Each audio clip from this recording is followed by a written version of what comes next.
Welcome back, everyone. We are days away from UFC 323.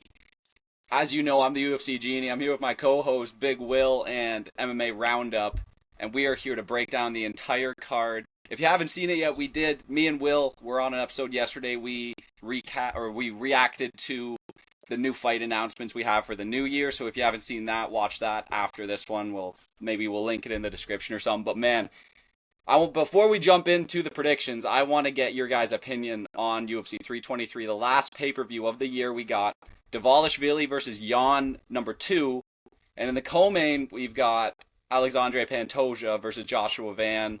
We also have a featured fight, Brandon Moreno versus Tatsuro Taira, Henry Cejudo versus Peyton Talbot, and to start the main card, Jan Blachowicz versus Bogdan Guskov. So I want your guys' rating for this card before we jump in and break down each one of these fights. So let's start with Dax, MMA Roundup. It's one of those cards where all of the fights are great on their own, but they don't make something. The card isn't greater than the sum of its parts. There's nothing super compelling. There's a bunch of great fights. That's the card. I'm going to give it a... What's the best I can give this? I'm going to give this a B+. It's a solid end of the year. It's got some good fights. Now, let me tell you, what I'm really excited for is best bets this week when we do that. Jeannie, you opened up Pandora's box last week with the Russian parlay. I can see already six different gimmick parlays that I might want to do. Half of them intersect, have people on either sides, but if we're talking best bets, this is an A+. Well, that's good to hear. Will, what is your rating? I'm gonna give the card as a whole an 8. I think looking at the card, I don't think there's many matchups that have a lot of weight to them. And a lot of stake because I think the person that has the most at stake is believe it or not, Joshua Van. Yeah. Uh, I don't think Pantoja really gets much if he beats him. I think Van has the most to gain if he beats Pantoja. I kind of feel like everyone expects Rob to walk over Peter Yan, so I feel like if he does that, oh well. Um, yeah, I think there's the most stakes with that Joshua Van, specifically him, and then maybe the Tattoo or Tyra matchup. Yeah. Besides that, I don't really know what else matters for their division, for their fights. It just kind of feels like fighters meeting in the middle. There's not much going up, going down. Maybe for like a Bogdan Gluskov, but I mean, a win over Jan at like what, 42, 43 years old. I don't know how much that, matters these days, but um, I think it's a good card overall. I really hope it performs well. I'll tell you that. And to round it off, I guess I'll go with me. Listen, first of all, go Lions. And that's Go all we Lions. got on this card. We've got a bunch of Lions. You got Pantoja, you got Touchdown Van. Patriots. Patriots just scored. Hey man, hey man, Ooh. people forget they're the number one team in football. All Anyways, right. we've got Gross. a bunch of Gross. Lions on this card. They're the We got Davis Clark of Pantoja. the NFL. Okay. All right. You'll be saying that when Drake May's in the Super Bowl, man. Come on. Anyways, Come Joshua on. Van's a Lion, Pantoja's a Lion, Pyotr Yan on his good day, Marab on his everyday. We've Hmm. got a bunch of killers on this card. I'm ready to sound the horns, man. This is like a 9 out of 10 for me, to be honest. This Wow. main card, I feel like, is going to be incredible. It's great to end the year on something like this. You got a young up-and-comer like Peyton Talbot. Even Bogdan Guzgov has been kind of on a tear recently, too. Tatsuro Taira, I'll be excited to see how he fares against a good grappler like Moreno. And listen, Will, you said all the stakes are on Joshua Van. In my opinion, I feel like there's some heavy stakes on Pantoja here.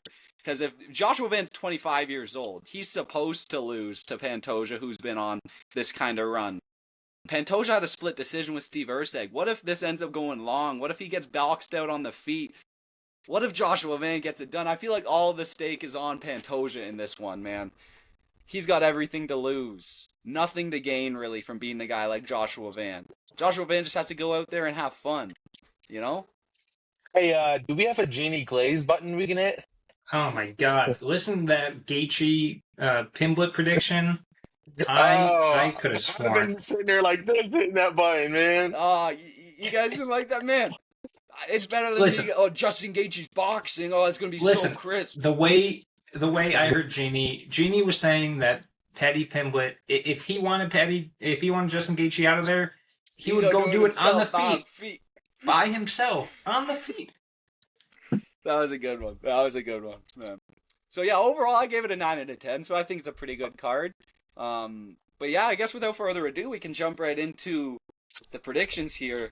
We start with the first fight, go all the way up the card.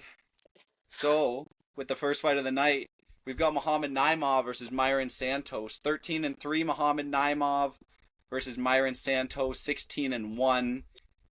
Naimov's on a 2-fight win streak. He's 4-1 in his last 5 fights. He lost to Felipe Lima by submission. Kind of didn't look incredible in that fight. The Felipe was making his debut into the company and spoiled the show of Naimov, but he came back, beat Con Offley, and then had a nice win over Bogdan Grad where he was able to keep it close on the feet and rinse in some takedowns and control time as this type of fighter does.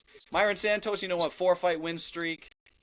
He's been on a tear. This dude's striking has looked incredible. He just beat Sadiq Youssef in his last fight, Francis Marshall before that. He stayed relatively active this year, 2 fights already. This is his 3rd one. He's got a 2-inch reach advantage. He's 2 inches shorter than Muhammad Naimov, and he's 6 years younger at 25 years of age. I'm going to throw this over to Will. We can start off with you. Who do you got in this one? Um, Odds would tell you that Santos would steamroll Naimov, but I don't know if that's the case. I think looking at this matchup, especially, I think they both have had decisions within the last 2 fights that I think could have went the other way with Francis Marshall against Santos, and then the Bogdan Grad win with Naimov. I thought Bogdan Grad won that fight. I also thought Francis Marshall won that fight against Santos, but both of these guys are decent. Um, Santos has shown that he can fend off takedowns to an extent, and that he either coasts to a good decision or he puts you to sleep. So I don't believe we see Naimov get slept yet. I don't. It really just comes down to Naimov's takedown accuracy in this fight. I think if he gets takedowns, he'll be really successful with them in the long run of the fight. But I'm gonna bet that Santos can fend off the takedowns and kind of just keeps him on the end of his punches and coast to a decision win. I don't know if either guy will take much of a artistic leap in this fight. I think it's going to be a lot of mirror watching and Santos getting the better of that matchup. So give me Santos by decision here. All right. And Dax, what about you? What would be a better win at this point? Would it be Myron Santos or would it be Felipe Lima for Naimov? Or not Felipe Lima, he lost to Lima. Would this be a better win than Nathaniel Wood? No, No. he also Okay. cheated like shit in He that fight. cheated Yeah, his he ass Like every off. round, it multiple should have been a times. Nathaniel Wood win if there was a point deduction Yeah. And on as the other well. side, I don't think this would be Myron Santos' best win either. I think Sadiq Youssef is Oh, probably think 100%. Francis Marshall is a better win at that point. I'm going Myron Santos here. I hate these odds though, and I'm not 100% sold on Santos. He's young. That's probably his best, um, future prospect point right here. But he's come back down from lightweight to featherweight. How does that play into things? He's also He fought at did. bantamweight not too long ago too, which is also weird. Bantamweight. He got kind of roughed up by Francis Marshall. I remember, that was kind of that one fight was the fight separating our buddy Reed and I from the Oh God. from the title, and I ended up winning off a Myron Santos decision. So, I do like him. I think he's going to win here. I think it's going to be real ugly. We've seen Naimov can cheat. Now, it's a Brazilian, so it's probably some cheating going on there. Over under 3.5 eye pokes, nut shots minus Hey, 100. we're not in the Middle East though. We're in Vegas. We're Ooh, in we're in Vegas. Vegas. level cheating ground. I'm going Santos. Not touching the number though. And spoiler alert, one of these guys is going to show up in one of those gimmick parlays. I'm excited to see that.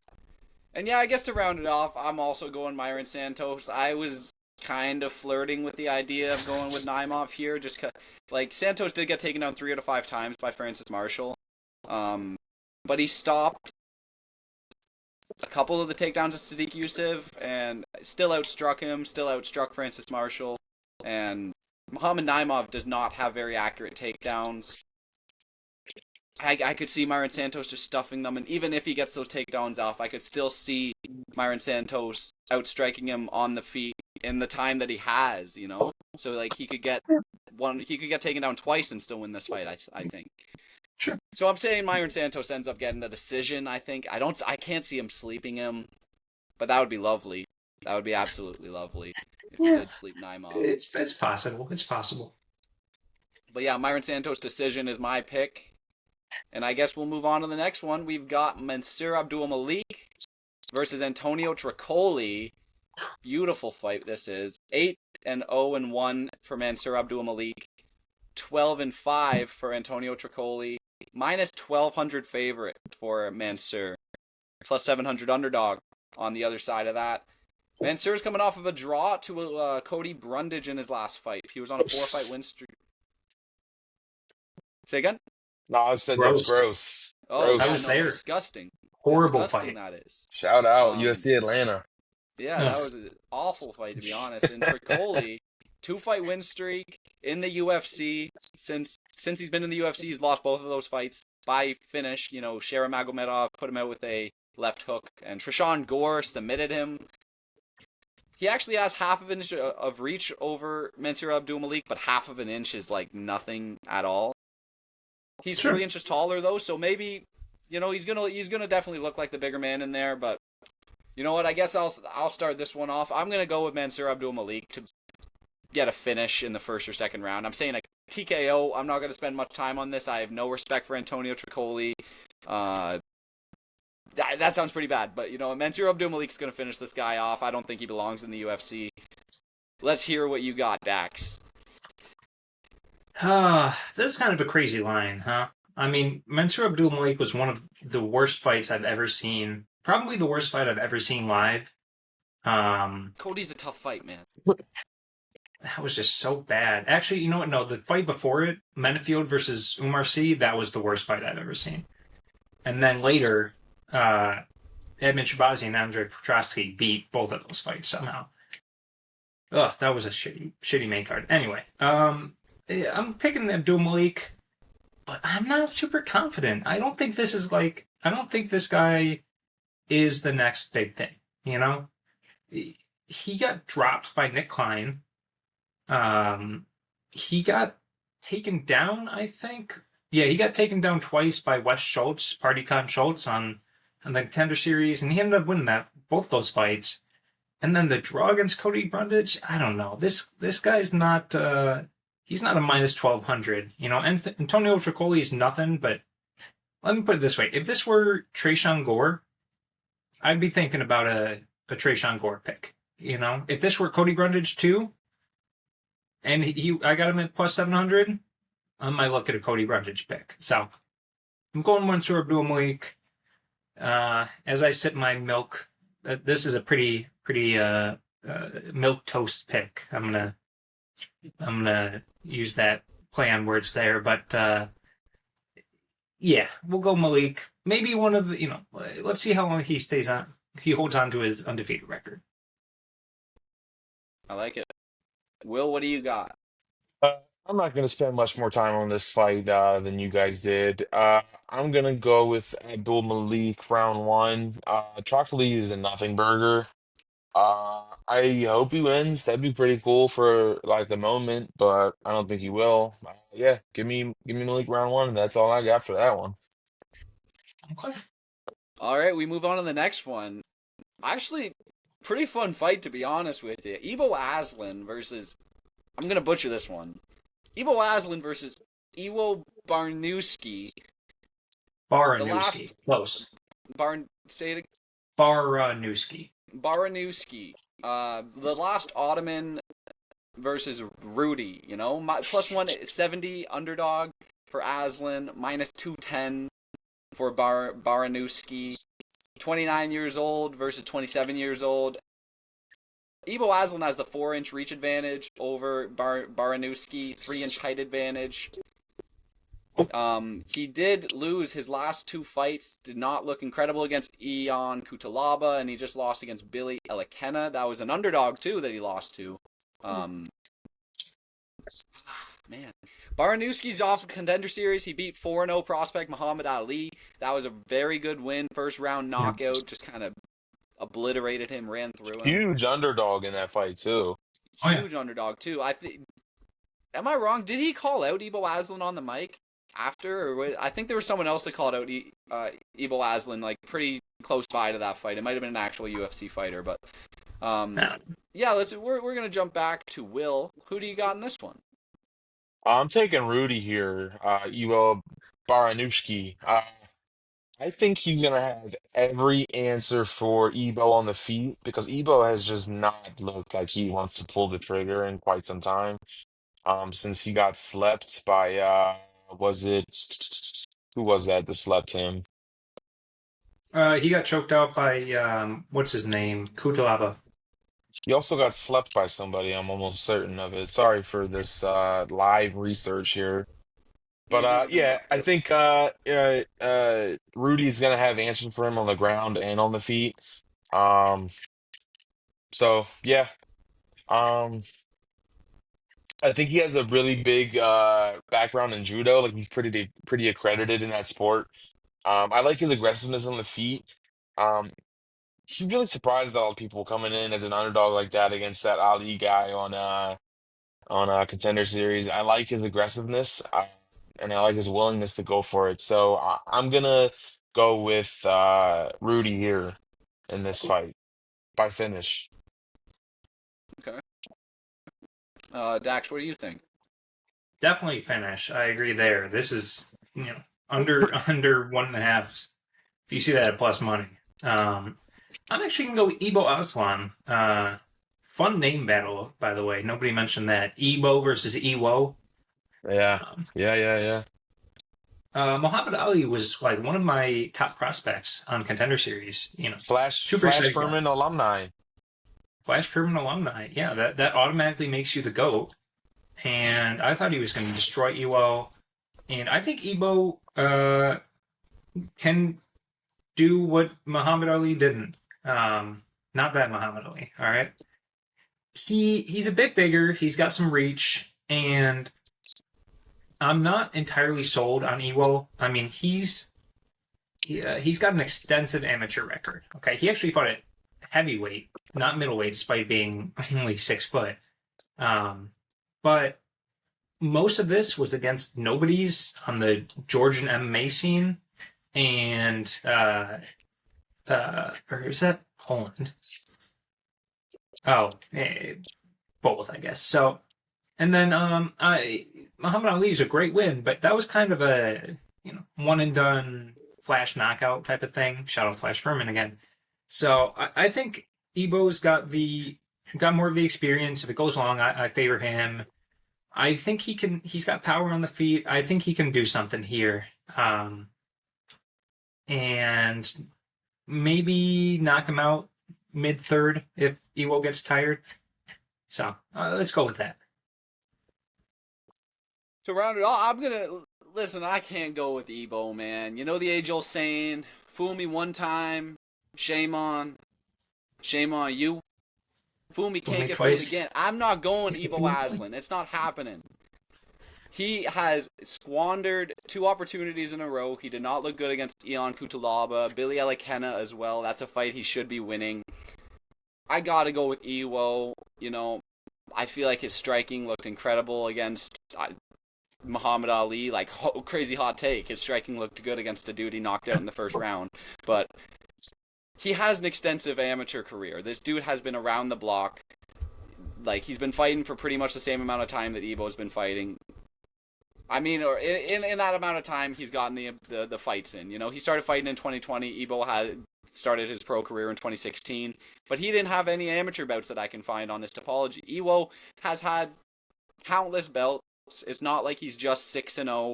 He was around the block in the amateur scene. That gives me hope that he's going to be able to figure out Ebo Aslan. It's not like he's a crazy high stepping stone. He got into a slanging match in the first round with Ion Kutalaba. That was a terrible game plan by him, and I think Iwo is going to be able to put him out. I'm going to say knockout within the first 2 rounds, most likely first round. And that's my official pick. Okay. We move on to the next one up the card. We've got Edson Barboza versus the returning out of retirement Jalen Turner. Kind of a very fun fight, to be honest. 24-13 Edson Barboza versus 14-9 Jalen Turner. The stylistic matchup between these guys is they're both strikers at heart. Edson Barboza is 2-3 in his last 5 fights. Jalen Turner is 1-4 in his last 5 fights. Edson Barboza is 9 years older. He's the plus 220 underdog compared to Jalen Turner, who's minus 270, which I feel like is a little interesting. We'll get into that, though. Jalen Turner is the taller guy, 4 inches of height, and pretty much the same reach, but Jalen Turner is listed to have half of an inch higher reach than Edson Barboza. And I guess we'll start with Dax for this one. Who do you got? You guys know I'm pretty good at knowing when somebody's cooked, right? I knew it with Tony. You still bet me against his case about, didn't you, Jeannie? Jeannie had Tony. It's won me a lot of money, kind of knowing when somebody's cooked, right? And both of these guys are cooked. I think we can both agree both of these guys are done. The only question is who's absolutely cooked. And I think that's Edson Barboza. I think he's absolutely done. Both of these guys are, I think, 1-5 in their last 6, right?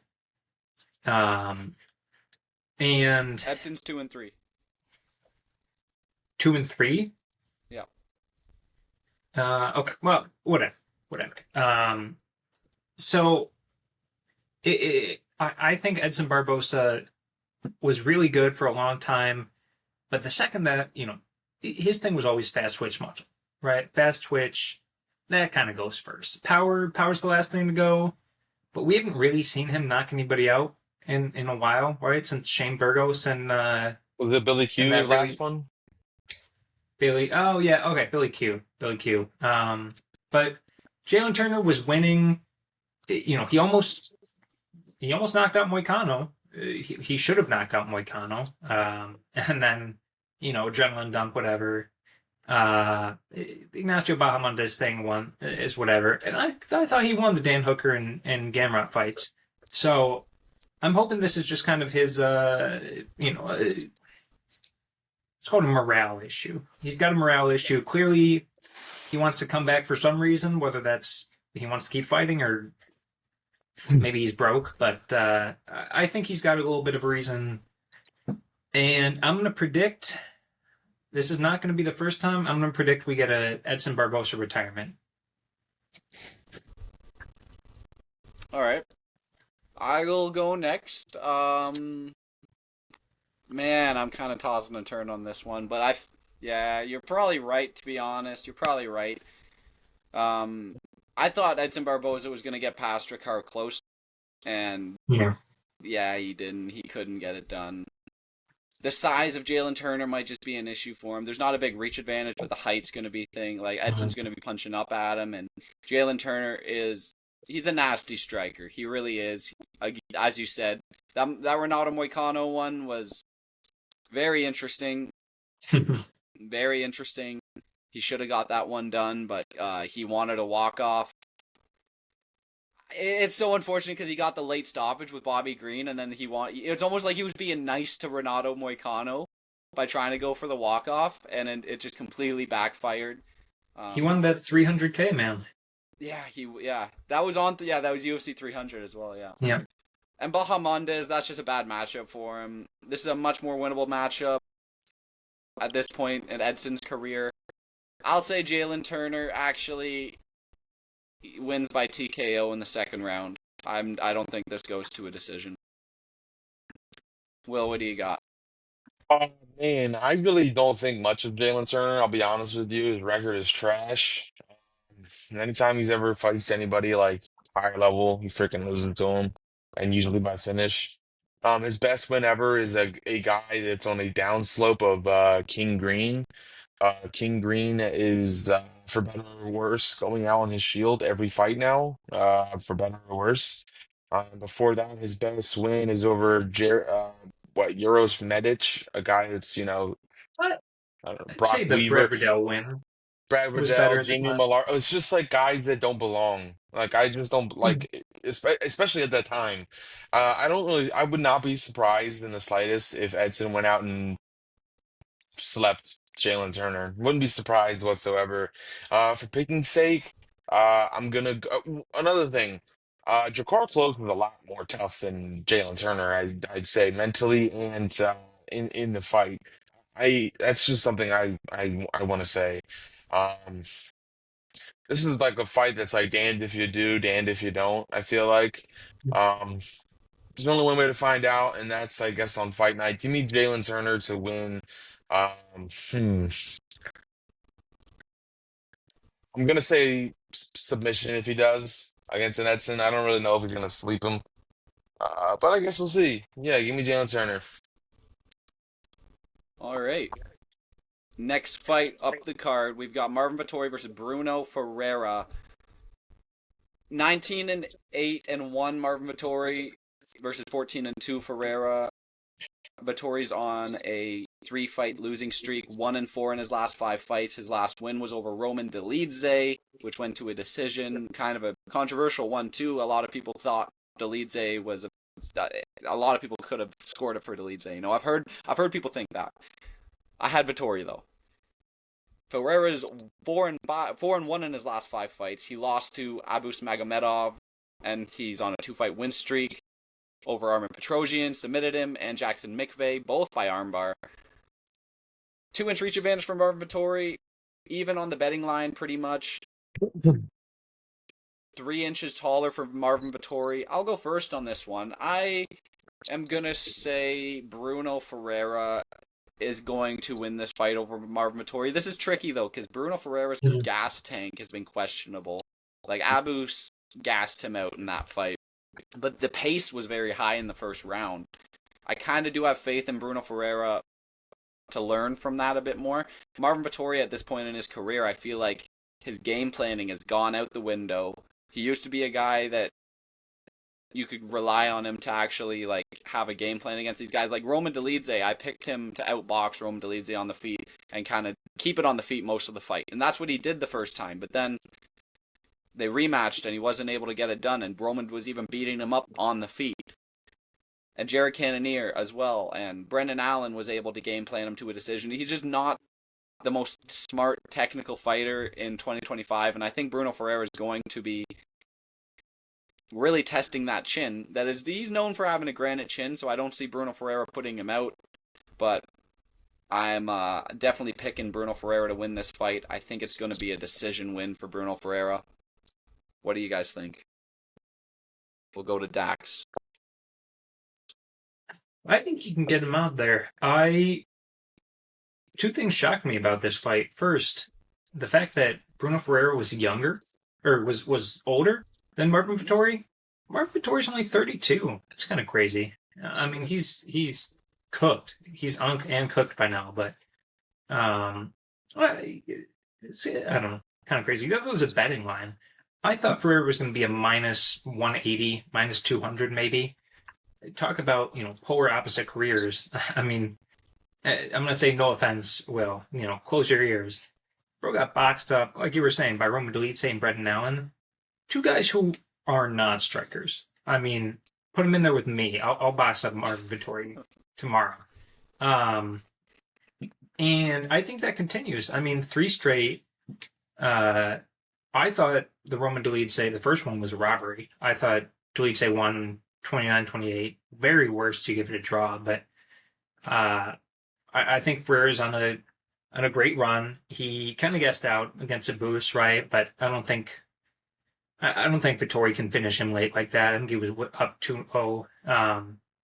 And I think he can use his judo. Uh, Vittori's been a good counter wrestler, but not a good counter grappler, really. And yeah, I think he can finish him on the feet or on the ground.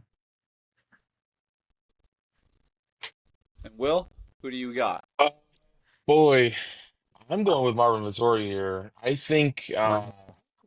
Bruno Ferreira fights at one pace, and it's just set myself on fire, and he can't keep up with that. Uh, I don't see him winning a decision. He's been to the third round one time, and he got submitted. Uh, I'm gonna go on a limb. I think Vettori gets a finish here. Wow. I think Vittorio will get a finish here over 1.5 rounds. I think he's gonna meet Ferreira in the middle. I think he's gonna match whatever pace he gives him. He's gonna burn himself into the ground. And I think Marvin Vittori is gonna take whatever he gives him.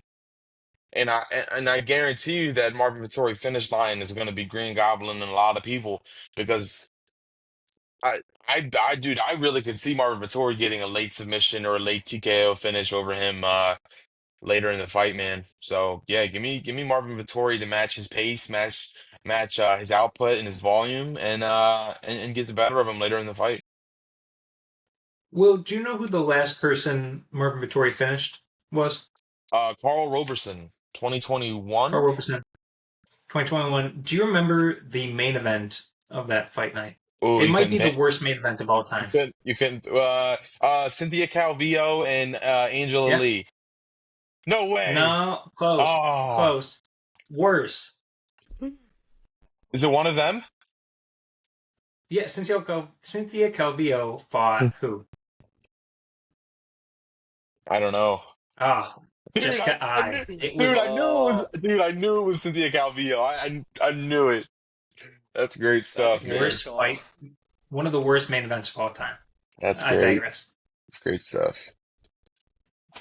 So you're going Marvin Vittori to get him out of there in the third round by what, submission or knockout? Just finish. I'm not gonna go either way. I think he'll give or he'll Interesting. take. I think he'll take whatever presents um to him. Let's go with I like it. submission just for safety because yeah. All Hmm. right. We move on to the next fight up the card. Fares Ziam versus Nazim Sadikov. 17-4. Ziam 11-1-1. Sadikov 6-inch reach advantage for Fares Ziam. 2 inches taller. Minus 140 favorite for Ziam. He's 3 years younger at 28 years old. And Fares Ziam is on a tear. Won his last 5 fights. He's on a big win streak. 5-fight win streak. I thought it was going to be a bit bigger. But no, Terrence McKinney finished him in 2022, rear naked choke. But since then, Michael Figlak, Jai Herbert, Claudio Puelles, Matt Frivola, a brutal knee to the face. Mike Davis, he was able to beat as well. Nazim Sadikov, though, in his own right, he's been on a pretty good run. Won his last 2 fights, in very good fights, both of them. Ismail Bonfim, he finished with a head kick. It went to the end of the first round, but he couldn't see, so the fight had to be stopped. And Nicholas Mata, he knocked out in the second round. But I'll go for I gotta go first on this one. I'm going for Resiyam, and it's because Nazim Sadikov got dropped by Nicholas Mata in that fight. That was such a close fight too. I remember I was picking Nazim Sadikov round 1 KO all day. Oh, it's Nicholas Mata. This dude's get this. It's Nicholas Mata. Oh, Nazim Sadikov's getting him out of there in the first round for sure. And then Nicholas Mata had him on a knee within like 2 minutes in that fight. Was putting the pressure on him. And Faresiam is such a smart striker. He's such a smart guy in the cage. A lot of people shit on this dude's performances, but they are smart. At the end of the day, he's got a good game plan and he's good on the feet. And I see Faresiam, the smile killer. He's going to be killing a lot of smiles this Saturday when he takes home a win over Nazim Sadikov by decision. So we'll go to Will. Who do you got? Oh man. It's a tough fight. I think it really depends on what Nazim Sadikov or Farazim shows up. If he comes with, I think he will win the fight if he comes with a grapple heavy game plan. I think Sadikov might smoke him on the feet. Um, I could see Sadikov cracking him. I feel like watching Farazim's fight, like he's been begging to get like slept or hurt really badly, and I think that could happen at some point. But give me a Sadikov decision here. I'd also like to see how they face off and see how they look stacked up against each other. But yeah, give me Sadikov here. All right. And Dax, who do you got? It's a tough one. Great fight, by the way. Great fight. Is this the best? Is this the best prelims fight? There's some really good ones. Yeah, I think it is. In my opinion, it's my favorite fight on the prelims. Yeah. There's a contender coming up. I'm going to Nazim Sadikov here. I'm going to be curious the game plan. If they're both pretty, strike heavy. Maybe Ziam's a little more of a grappler than Sadikov, right? But I expect this to play out for the most part on the feet. And Sadikov has more than double the strikes per minute that Ziam has. Ziam has 2.8. Sadikov is 5.5. I mean, you got to guess a lot of that's the Moda fight, right? But he just puts out a lot of output. He's got some power on him. He can. I mean, it's Terrence McKinney in their second round, so whatever. But I don't know. I've got this weird feeling he's going to win and going to fight. I think they're going back to Azerbaijan at some point. I think he might. I think he could main event next year. So I see big things for Sadikov. I've never been super impressed by Ziam. I'll be honest. So why not? I think it'll be more fun if Sadikov wins too. Dude, if they go to freaking Azerbaijan again before they come back to Philly, I'm gonna crash out. Philly does not have $42 trillion to pay them in oil money. God. That's true. This is true. All right, we move on to the next one up the card. Macy, the future barber, versus Karine Killer Silva, or Killer Karine Silva, I guess it would be. Minus 170 favorite for Macy Barber, plus 140 Karine Silva. Macy Barber's been on a tear, despite pulling out of her last fight over Erin Blanchfield, and the one before that, Rose Namajunas. She's won her last 6 fights, lost to Alexa Grasso and Roxanne Modafferi. Modafferi. Oh, Karine Silva, though, man. I'm butchering that last name, I know, man. I bet you this guy's never watched a Roxanne fight live. He's never seen a I've seen Roxanne a fight. I've seen a Roxanne fight. I'm butchering that last name for sure. Karine Silva. This was the Roxy fight. I actually named my my cat after Roxy, funny enough. But the Roxy fight versus Barber, January 2020, pre-COVID. This guy hasn't heard of it. Not on my radar. But Macy Barber, Karine Silva won her last fight over Dione Barboza, but she lost the one before that, Vivian Araujo.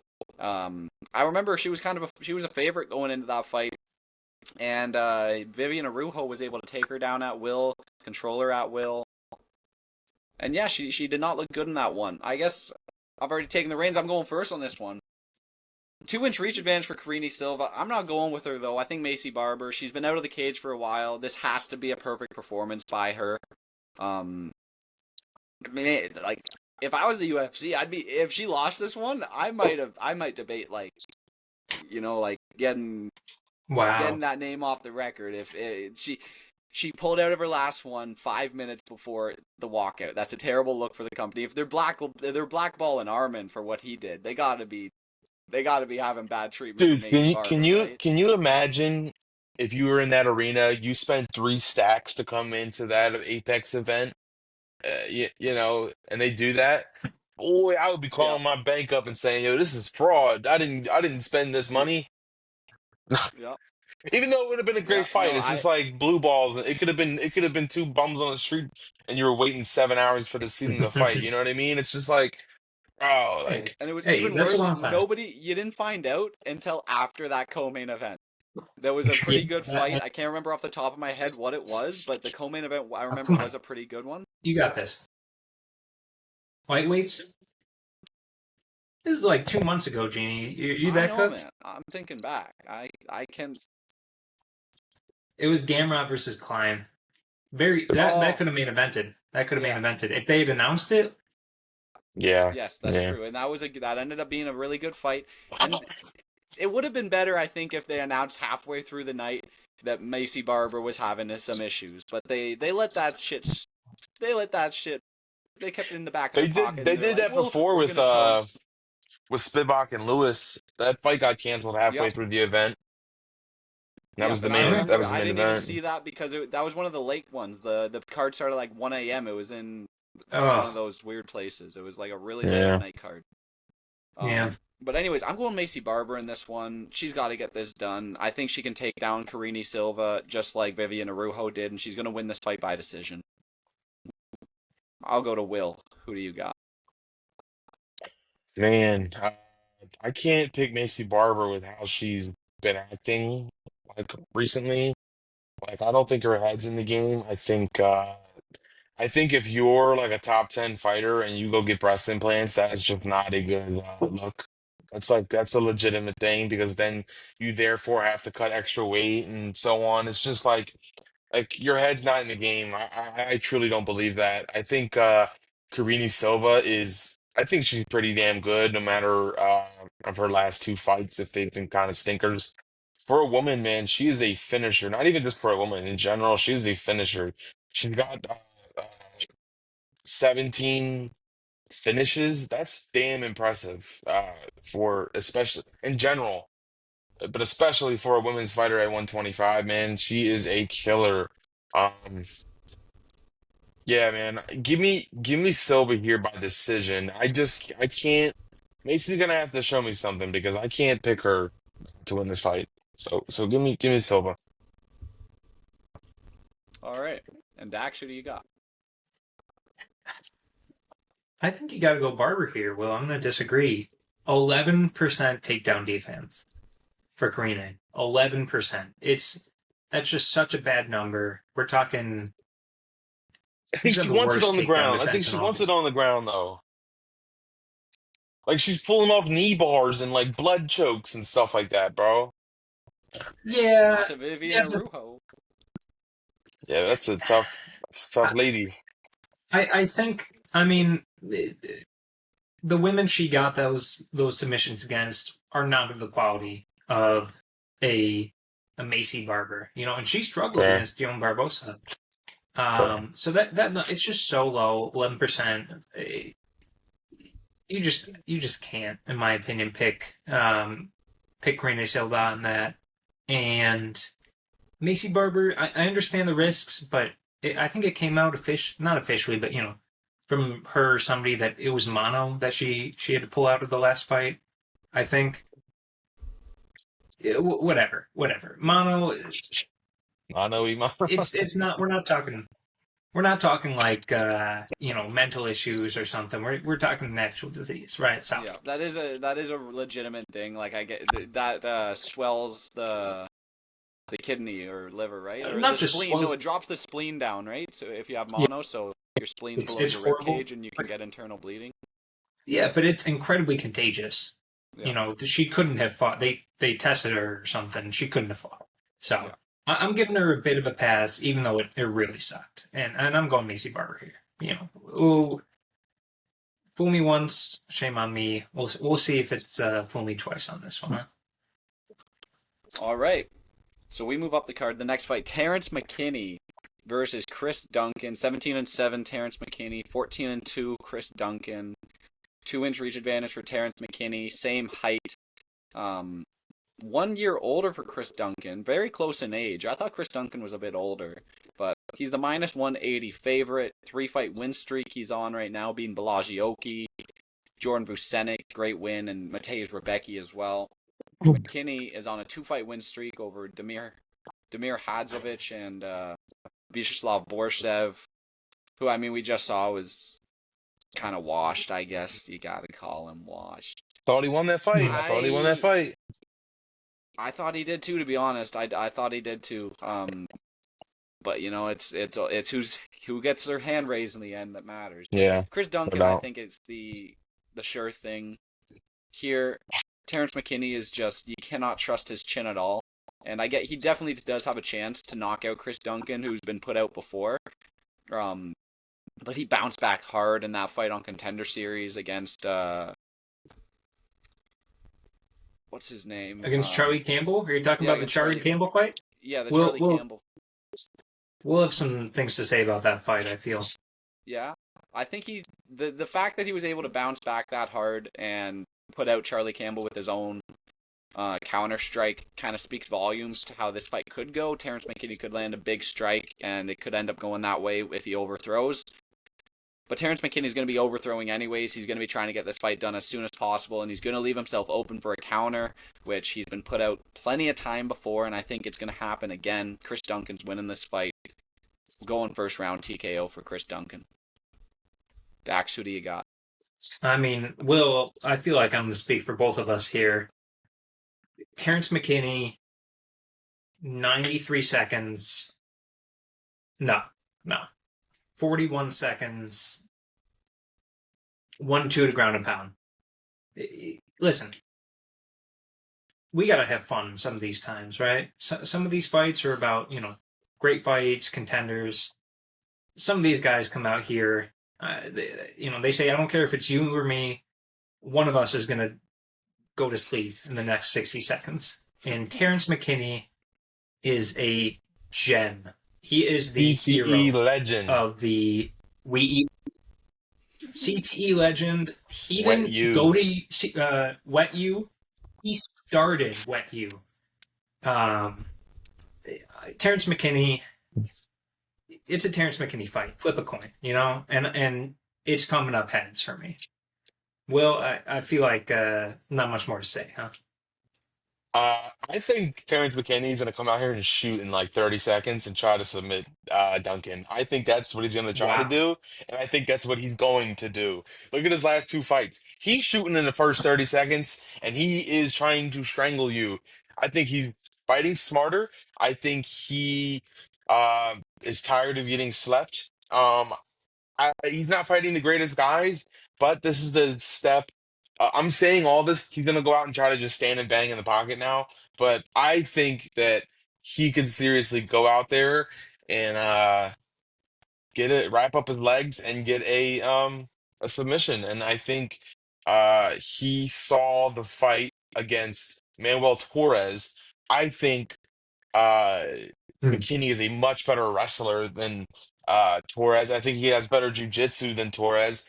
McKinney has more submissions than he has TKOs on his record.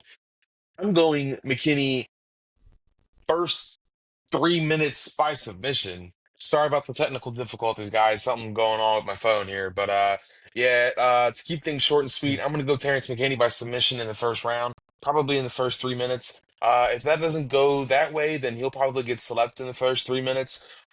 As you know, here at Sparring Session Podcast, we always take under half a round in the Terrence McKinney fight. So whatever that line may be, take that. And that's my pick. All Love right, it. we move on to the next one.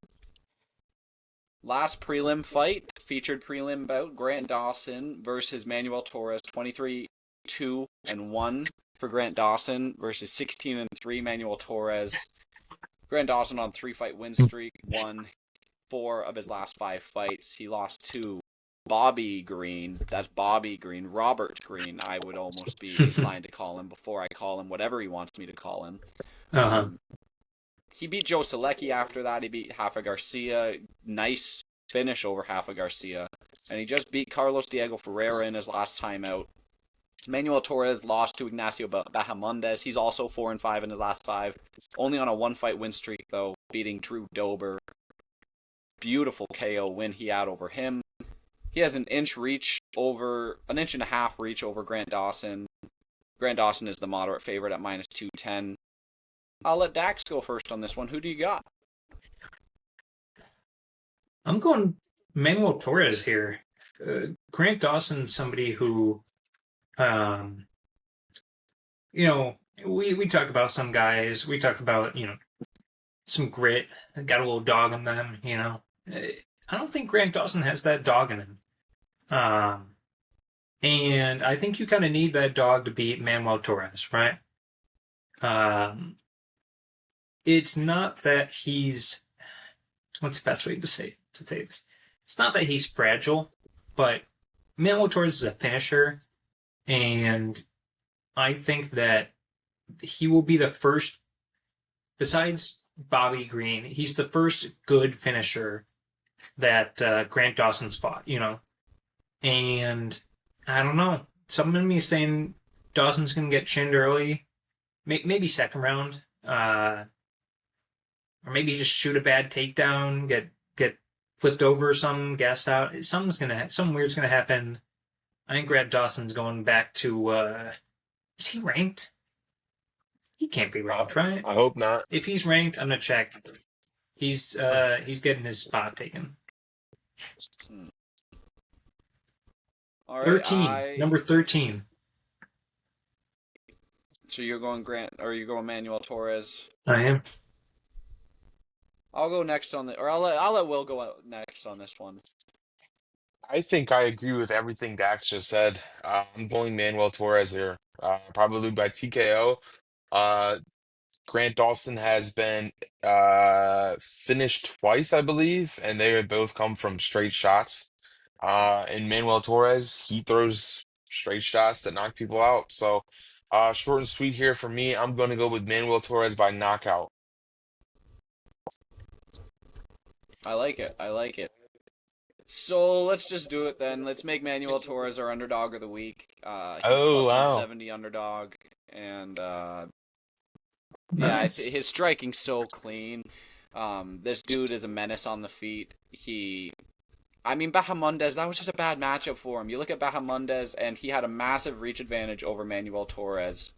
I'm just going to pull that up real quick. But there was not a chance he was going to be outstriking Manuel Torres on the feet, who, it's a 2-inch reach advantage over him. It's not massive, but he has a massive height advantage, so he was punching down at him. That was the big thing there. But Grant Dawson is not going to be outstriking Manuel Torres. He's not going to be taking him down, because Manuel Torres has an 88% takedown defense. This dude is stocky as fuck. He's getting those underhooks. Grant Dawson's not getting this to the mat, and that's his path to victory. He only can win if he gets those takedowns off, or else this isn't going to turn into a fucking cardio kickboxing match like that Joe Selecki one. It's not. It's just not. This is going to be Manuel Torres trying to get Grant Dawson out of there, and as you said, the dude folds. One straight right from Bobby Green, a single one, the first one he threw. Yeah. The first one he threw gets him out of there. Like, that's embarrassing. I think Manuel Torres round 1 TKO. That's my pick. Underdog of the week, plus 170. All right, welcome back. It is time for the main card. It's a new day. We lost Big Will. We had some technical difficulties yesterday during recording, so we had to push the rest of the card. We're doing the main card now, though. Doing the main card. So I guess let's just jump right into it. We got Jan Blachowicz versus Bogdan Guskov. Very close in the betting lines. Blachowicz is a slight favorite at minus 120. Guskov is a plus 110 around that right now. 29, 11, and 1 for Blachowicz, and 18 and 3 for Guskov. 1-inch height advantage for Guskov, 2-inch reach advantage for Blachowicz, 3-inch leg reach advantage for Blachowicz as well. I'll let you go first on this one. Who do you got? First I was just looking. Is this the heaviest fight on the card? Only one light heavyweight or heavyweight fight? And no heavyweight fights. Jeannie, you love yourself a good fatty fight, right? You like? I do. I'm a Waldo enjoyer now. He's Waldo enjoyer. That Shamil fight wasn't an amazing fight. I don't think he counts. I'm saying a guy who could make 205 with a good diet. We're talking the Parker Porters of the world, the Justin Taffa, Junior. Justin Taffa. You know what? I'm gonna throw in Jilton Almeida there for you. Okay, He could pretty easily. How do you feel about this being the heaviest fight? Before I get into my breakdown, I think it's a good fight. Jan's getting up there, but he's still a very elite fighter in his own right, and Bogdan has a lot of potential. I think this is a fun fight. Okay. I think it could go in two ways. I think it's either going to be super boring and 29-28 split decision, flip a coin, or I think Gustaf's going to knock him out in 2.5 minutes, maybe. It's a weird one. You just don't know where Jan is. He's had so many injuries. Went to a really close decision with both Carlos Oberg and Alex Pereira and Magomedov. I mean, he didn't win any of those fights, and the competition. I guess you couldn't really call Carlos Oberg that big of a step down, but he hasn't faced like he hasn't faced a guy who I'd say is going to try to knock him out like Bogdan Gustav is since Alex Pereira, since 2022. So I'm going to go with Jan here, but it's one of those things, we talked about earlier. I have a pretty good gauge for when somebody's cooked. It's been a recurring theme. It's going to be a theme in the next two fights too, I'll be honest. But I don't know. Maybe this is the fight that'll tell me that. So, fool me 3 times now. Jan Blachowicz, we'll see. What about you? Yeah, I'm going with Guzgov here. I think it's I have this rule. I do not go with fighters that are over 40 years of age most of the time. I think I've broken it a couple times this year, but I've been pretty hard pressed on this rule. It just straight up, they hit that age, I go against them. So it's a system fade, I call it. Pretty much against every Paddy Pimblett opponent then, because all of his wins are over 40. Yeah. Exactly. Yeah. Exactly. It was free money against Bobby Green. That's how I'll refer Free to him. money Bobby against Chandler. Green. You remember that line? -155 for Paddy. Oh, I made money on that, man. That was easy money. Easy but money. Listen, Jan, he's nearly 43 years old at this point. He's slowing down in every one of his fights. The Carlos Alberg one, people were crying robbery over it, but Alberg stuck to a good game plan, did what he does best, and just sticks to the outside and outstrikes someone. He did really good in that fight, and I could see Bogdan having a similar game plan to that. He's obviously going to try to be knocking him out, but I don't think he's going to blow his load going for an early knockout. I think Guzgov is too smart for that. Because Blachowicz has like a crazy chin. This dude doesn't get finished that much, and he's very smart inside the cage. So Guzgov, I think, has to outsmart him, and he knows that. He's going to bring Blachowicz to a decision. He's going to beat him by decision, I think. So that's my official pick. We're going Guzgov by decision. And funny enough, you mentioned that Oberg fight and scoring. Blachowicz defeats Oberg 29-28, 65.5%. Next highest, 19% for Oberg 29-28. I thought that was pretty interesting. That is crazy. You pulled that out. That is crazy. I thought Oberg won. I didn't care. It was one of those fights, Yeah. Anyways, we move on. The next fight up the card, Henry Cejudo, Triple C versus Peyton Talbot. 16-5 Cejudo versus 10-1 Peyton Talbot. 3 losses in a row for Cejudo. Last fight he had that questionable one against Song Yadong where Jason Herzog kind of cost him that fight. It should have been a no contest. If he didn't push it to the next round, it would have been a no contest. But instead, Jason Herzog is like, we got to go to the scorecard, so we're going to have to start up the 3rd round so I can call the fight inside the round. Jason had money on that fight, by decision. Right? Cejudo by decision. Or Song by decision, yeah. Song by decision, yeah, for sure. He's at a 2.5-inch reach disadvantage in this one, a 6-inch height disadvantage against Peyton Talbot, who's 11 years younger than Henry Cejudo, who's also a plus 225 favorite. I get the pleasure of going first on this one. And yeah, I gotta go with Peyton Talbot, to be honest with you. I would love it for Henry Cejudo to go out there and win and have a great moment against a young guy. And I get it, Peyton Talbot did get out wrestled by Raoni Barcelos. So there's reasons to go with Henry Cejudo. There is. He could out-wrestle Peyton Talbot, but I've also seen Peyton Talbot, the very next fight against Felipe Lima, he looked incredible in that fight. On the feet, he looked incredible. And Felipe Lima's no chump in the grappling department himself. He was getting takedown stuffed by Peyton Talbot, and Peyton Talbot was able to get up off the mat. And I think he's going to be able to keep his distance from Henry Cejudo, and on the feet, he's really going to shine. I see Peyton Talbot taking home a decision victory in this fight. Do I love the line? Not really. But I do see Peyton Talbot end up winning. Henry Cejudo also is talking about retiring. I've been hearing talks. He said he is. Yeah, exactly. I've been hearing talks that this is his last fight ever. He said this is his final fight, and I never like when a fighter is like planning their retirement. Like it's not a great. You don't know. Not only is he saying he's retiring, his coach is retiring after this fight. God. It's a double retirement. Yeah, I don't like that. I don't like that. Maybe they're trying to get out on a victory, on a hard-fought dub, but I don't like that for a fighter's mentality, and I think Peyton Talbot is going to outstrike him on the feet, so we're going Peyton Talbot decision. What do you think? Probably decision. There's a slight chance he gets Cejudo out of there. Everybody thinks Henry's this like crazy wrestler. Do you know how many takedowns in the 3 rounds he shot against Song Yadong? He went 0 for 3 against Song Yadong, which is not. Song also had his fingers in his eye in that fight. Oh, Henry is the king of cheaters. King of cringe, sure. Also king of cheating. I've never seen that man not go around without headbutting somebody at the beginning of a combination. But Henry slowed down the wrestling. I mean, he's been good with takedowns, but it's always been more of a threat. You know, he's been a striker for the most part.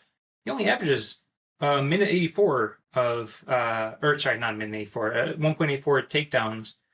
And even in his like most prolific wrestling fight, he only spent 4 minutes in control time against Aljo and against DJ. Again, 4 minutes, you know, so he's not like this crazy wrestler and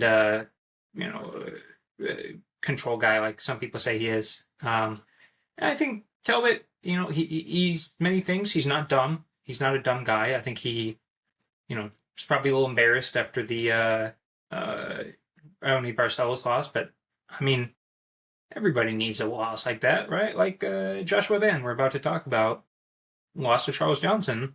What, less than a year later? What is that? 12 months later, maybe he's fighting for the title, you know. So Peyton Talbot decision, maybe like KO. That might be nice. All right. We move on to the next one up the card. Brandon Moreno versus Tatsuro Taira. Brandon Moreno's 23-8-1. Taira's 17-1. Moreno's number 3 in the division against number 6 Tatsuro Taira. Taira's leading the betting odds at minus 135 compared to plus 110 for Moreno, who is 3-2 in his last 5 fights. Taira's 4-1 in his last 5. They sit at the same height at 5'7" and same reach at 70 inches. Taira is 6 years younger, though. You get to go first in this one, so who do you got? I am going with Tatsuro Taira. I was a bit surprised at these odds. I thought Moreno was going to be a favorite. Decent sized favorite, you know, maybe flip him. But this is another one. I low-key think Brandon Moreno might be a little cooked. Miro Bazzi, it's not a good win, in my opinion. Steve Erceg, a better win, but he didn't look great in that fight. He did not look great. I mean, it was Mexico City, so, you know, maybe you say something about the cardio there. He was conserving it, but I thought Steve Erceg did kind of pick up later in the fight. Yeah, I thought he won 2 rounds, and I thought it was 2-2 going into the 5th, and I thought Moreno won the 5th. But against a young guy like Tatsuro Taira, who, you know, say what you will, he won 2 of those rounds pretty clearly against Brandon Royval, right? He lost the remaining 3 pretty clearly, but he only needs 2 rounds here. I think he can wrestle Brandon Moreno. Brandon Moreno isn't like for all his faults, he's actually, for all his wrestling, he's actually not that great of a defensive grappler. Against Pantoja and Figgy, sure, great guys, but I could see Tetsuo Taira here. I don't know. I don't think he's going to hurt him or anything, but squeaking out a close 29-28. I'm also going with Tetsuro Taira here. I feel like the 3-round fight is very favorable towards Taira. If this was a 5-rounder, might be a bit more inclined to go with Brandon Moreno. But a 3-round fight, there's not really the threat of Taira gassing out and it being that detrimental that Moreno could end up winning. Maybe he gasses out in the 3rd round and gets TKO'd or something, but I don't see that happening. I see Taira getting the grappling going. And yeah, I do agree with you. Brandon Moreno is kind of slowing down in his career. Yeah. Some of his performances are getting kind of close. Steve Erceg outstruck him by 30 strikes in that fight, despite him winning. Significant strikes, might I add. And I think Taira, he's going to get the grappling going. He's gonna be offensive from the top, and I see him winning the decision. He's gonna win the 1st and 2nd round, might give up the 3rd. It might be a bit closer though. Maybe Moreno has a case for the 2nd, and it ends up being like a split, and Taira takes it home. I could see this being kind of close, but I am gonna lean towards Taira. I think he's taken the decision, so that's the official pick. Yeah. Sounds like we're in lockstep there. Yeah. All right, and we move on to. I'm so excited to not only hear who you have in this fight, but I'm so excited for this fight in general. The co-main event, the UFC Flyweight Championship, Alexandre Pantoja versus Joshua Van. My God, what a fight. Sometimes you gotta go down in the rankings. You gotta give these young guys a chance against the belt. Going back nearly 2 years at this point, Pantoja versus Erceg was kind of the same moment, right? They gave Steve Erceg a moment after knocking out Matt Schnell. Was that his fight before the title? That was Matt Schnell. Yeah. Oh God. So I feel like Joshua Van has a bit more claim to this title shot than Steve Erceg did, and people forget, man, Steve Erceg was very close in that fight. But listen, Pantoja's 30-5 against Joshua Van's 15-2. Pantoja the -235 favorite against +195 Joshua Van. 35 years of age compared to 24 for Joshua Van. He's way younger than Pantoja. They're both 5'5". Pantoja does have 3 inches of reach on Joshua Van, though. And I get to go first in this one, don't I? You do. So I can go first if you want. No, I'll go first. I want to go first. Listen, I am a huge Joshua Van fan. This dude is incredible. His boxing is very, very good. I rewatched that Royval fight yesterday, and it was a great fight by him. Royval was snapping a lot of jabs out. That's pretty much all Royval had for Joshua Van, was just beating him on numbers based on a jab, because he was a bit longer than Joshua Van, but Joshua Van was landing the effective strikes the entire fight through. He was landing the strikes that were actually hurting Royval. You drop Royval to a knee in the 1st round, and in that 3rd round, he just got too scrappy for Royval and put him down right at the end, making it very clear for him. Pantoja has been dominant in his reign. I picked Pantoja to beat Brandon Moreno, and then I picked against him pretty much his entire title reign, except his last fight, Kai Kara France. I did pick him to beat Kai Kara France. Good. But all these other ones since Brandon Moreno, I picked Royval to beat him for some reason. I picked Steve Erceg to beat him. I picked Kai Asakura to beat him by knockout. Did you really? I did, and it was a bad pick, and he was taken down and submitted at will. And Kai Kara France, Pantoja ran forward at him and got scrappy and made Kai Kara France throw back, and he took him down in the 1st round and then took him down again in the 2nd and choked him out. He's very dominant. We don't know Joshua Van's level of grappling, but what I can tell you is he's going to outstrike Pantoja on the feet. Pantoja's boxing at times looks like a beginner, man. He's running forward, throwing like this is my. Let me stand up for this. He's running God, forward, going like I is swear that to you God, in throwing Muay hooks Thai at the class every body. day? That's hooks to the body. Yeah. He's running forward doing that, trying to get a body lock or a takedown off. I don't like that for Pantoja. If he doesn't get these takedowns off, he's a sitting duck on the feet. Steve Erceg could have won that fight if he stopped one more takedown in the 5th round. The 5th round is all he needed. One more takedown stuffed, and he would have won the fight. Joshua Van can win this fight, and I'm going Joshua Van. I got to. I have to. I'm going Joshua Van to take this fight home. I could see a knockout for him, and I could see a decision win for him. But I'm going to say Joshua Van takes it home by 3rd round TKO. Yeah, I got to disagree. I'm going Pantoja here. Van has not been. I think it's kind of like the Horiguchi DJ fight, right? You remember? Well, you didn't watch it, but way back in the day, this is a I've thing seen the that. fight. What?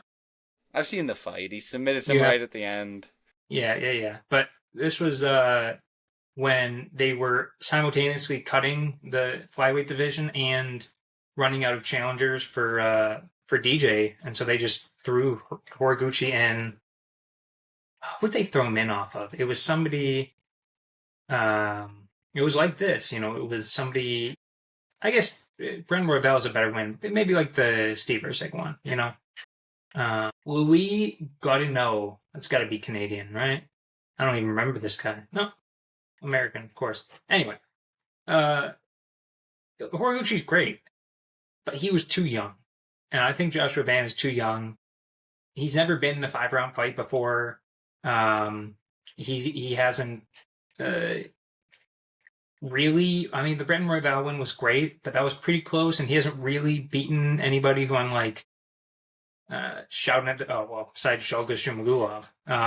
But it's like it's one of those you just kind of have to wait and see. Maybe he'll develop into a champion in 4 years, but for right now, I think Pantoja's on a roll. He's in his prime. He's really good. What?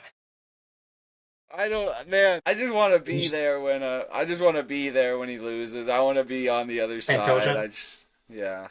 And I've been thinking against him the entire step of the way, man. And Erceg was right there. Erceg was right there. If Erceg was able to do that, then I think Van he's can gonna lose.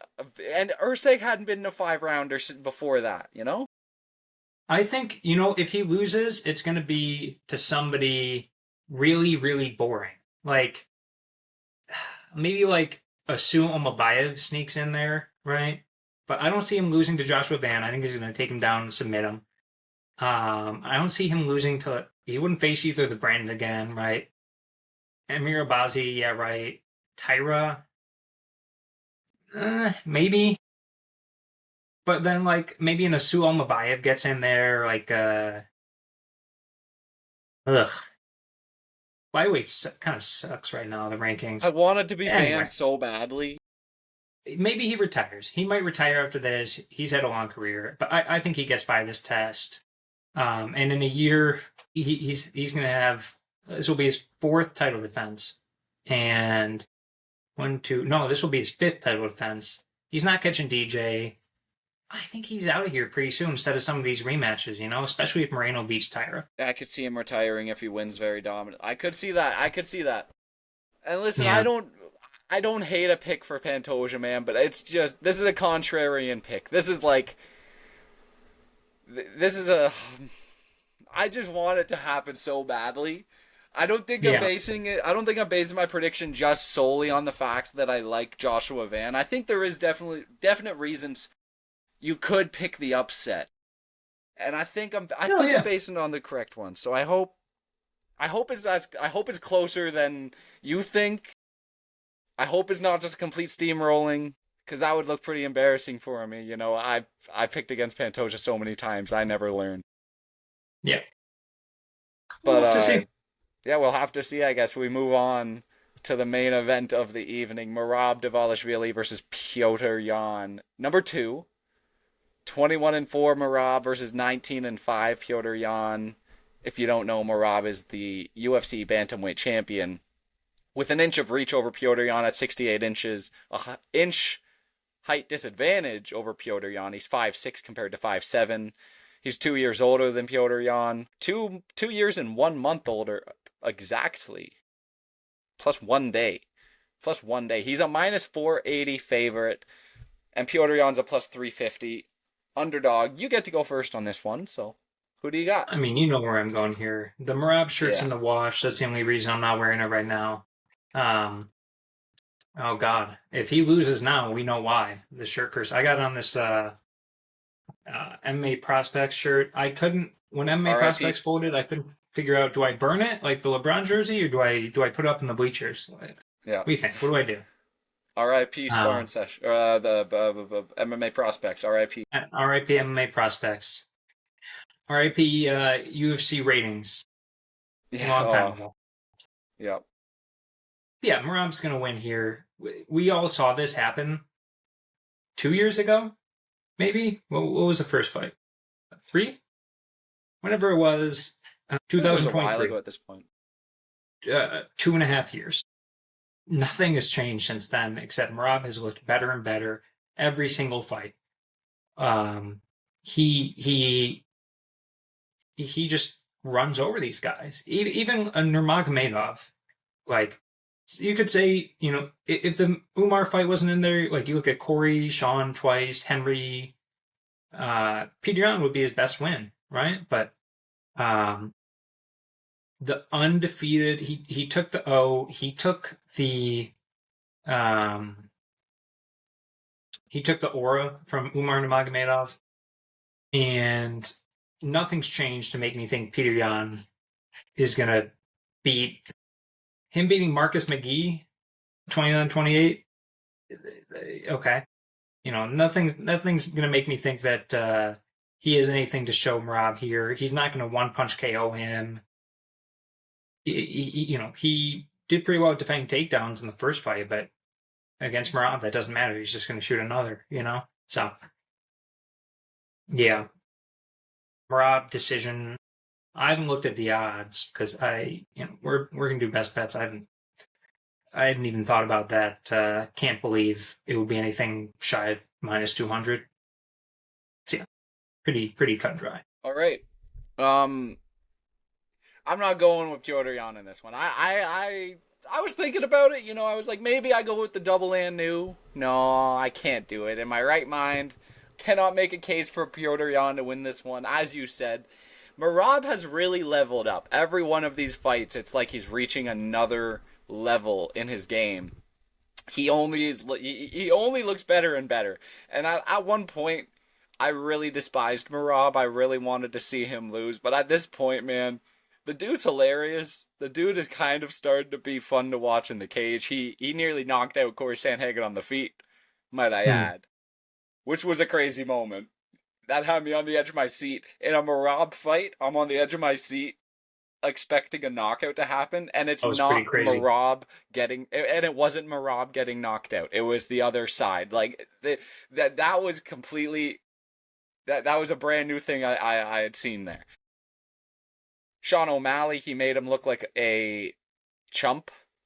Yeah, the first fight was kind of close, but the second fight, he did make him look like a chump. Yeah. And there's no way Petr Yan... The thing is, he always gives up the first round. I've seen him win one first round in the past, 5 years, and it was against aged Davison Figueiredo that is undersized for the division. And Petr Yan was able to do a bit more than him in that first round. Marcus McGee, I think, took that first round over him. Song Yadong took the first round over him. Merab took all 5 over him. You can't let Merab do that. You can't give him the first round because that's his worst round too. Yeah.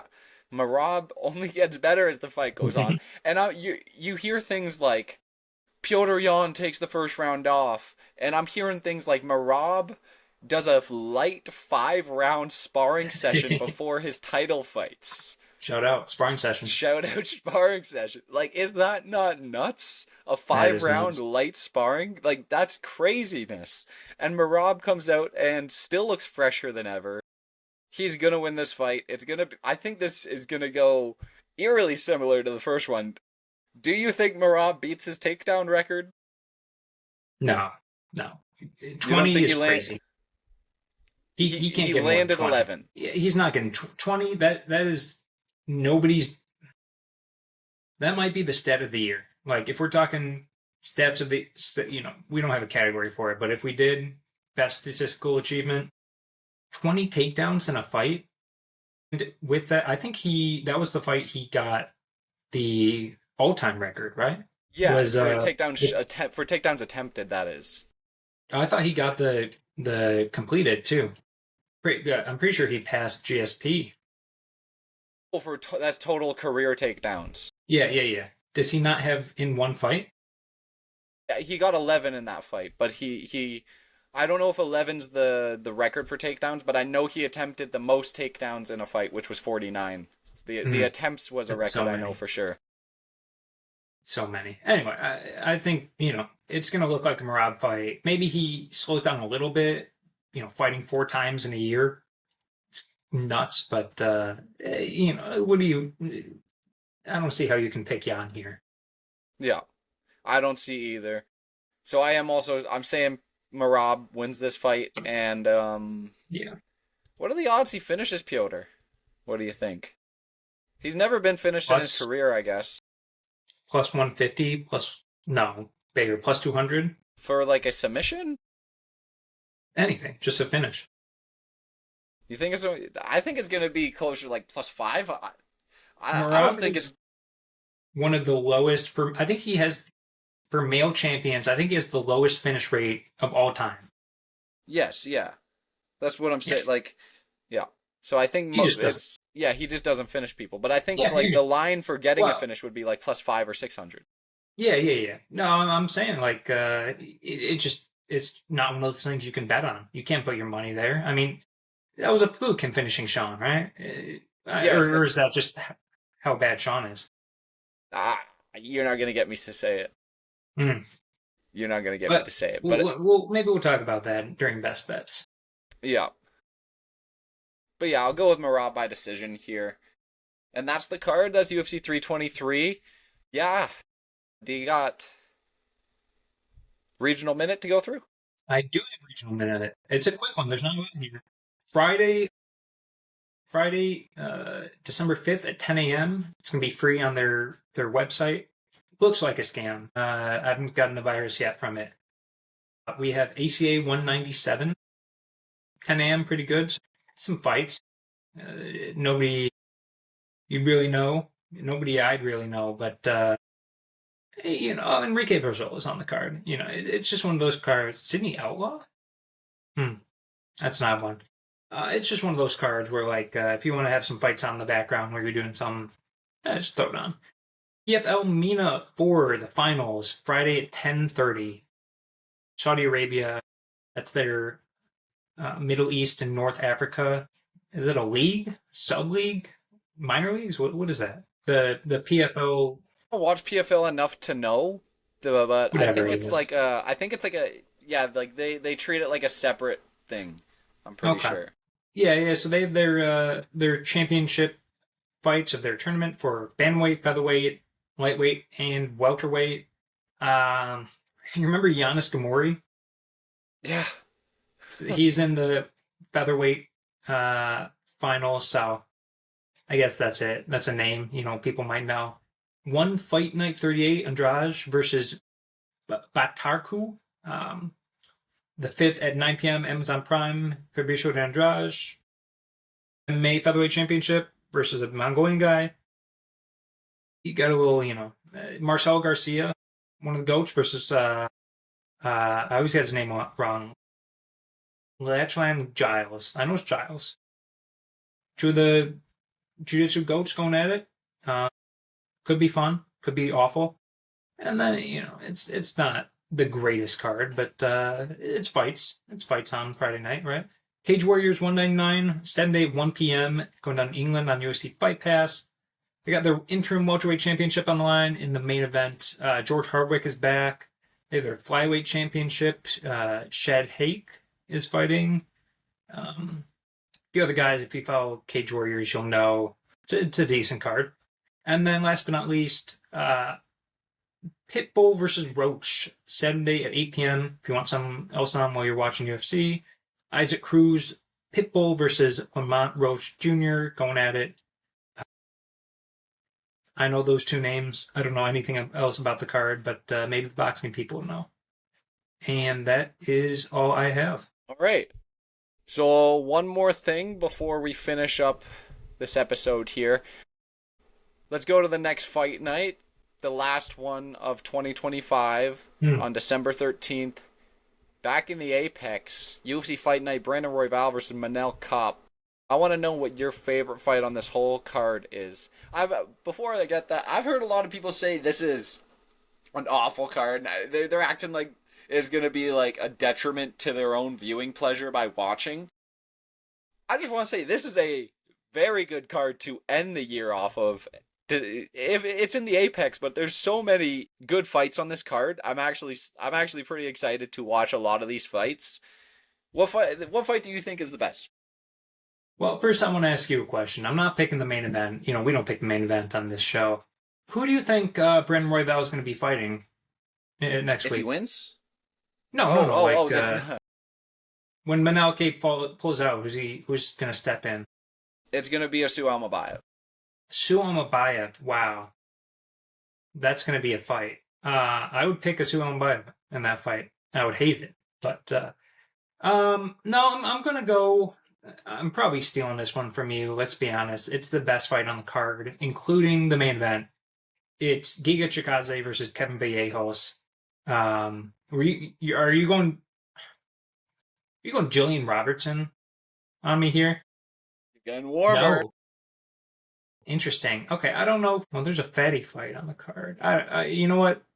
I'm gonna be interested to hear yours, but I love Kevin Vallejos. They're giving him a ranked fight.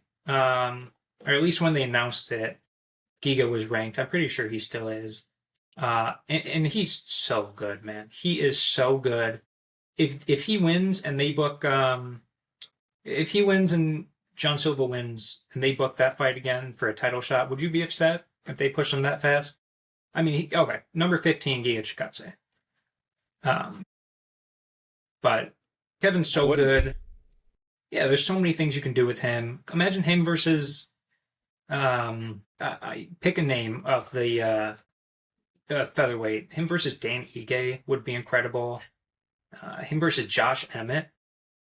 Ooh, maybe he could finally put Brian Ortega to pasture. Man, so many fun things, and that's gonna be a great fight. All right, so it's time for my favorite fight on this whole card. And listen, I've actually been looking forward to this fight for a few months now. It actually was supposed to take place at the start of November, but it's been rebooked. Oh, God. Luana Santos versus Melissa Croden. Come on, man. You knew it was going here. Luana Santos, my future wife, and she is against a 1-0 in the UFC, Melissa Croden. I'd say a good win. Her last one. She looked pretty dominant and on the feet. Beat up Tainara Lisboa and ended up getting a TKO late in that fight. This is a good fight, and I'm excited to see how Santos fares with a rising prospect of Croden, who has gotten a lot of finishes in her career. Like in LFA, she has a bunch of knockouts, and again, she just knocked out Tainara Lisboa. So I'm excited to see how Luana Santos fares against her. But if I had to pick one other than that as well, I'm going Melquizael Costa. That's a banger fight. Morgan Charrier versus Melquizael Costa. Like, there is some bangers on this card. If I hear anyone say this is a bad fight night, I'm throwing hands, man. This is a great fight. Like, I cannot wait to see a lot of these fights on this card. But Luana Santos versus Melissa Croden, that has future title implications, man. Come on. Sure. I don't. I'm kind of embarrassed to be on the podcast with you after that, but okay, go off. All right. Anyways, that is the whole episode. That is UFC 323 predictions, start to finish. Let me know what you guys think. We'll be back here for best bets soon. And yeah, make sure to like, comment, subscribe. Thank you for watching.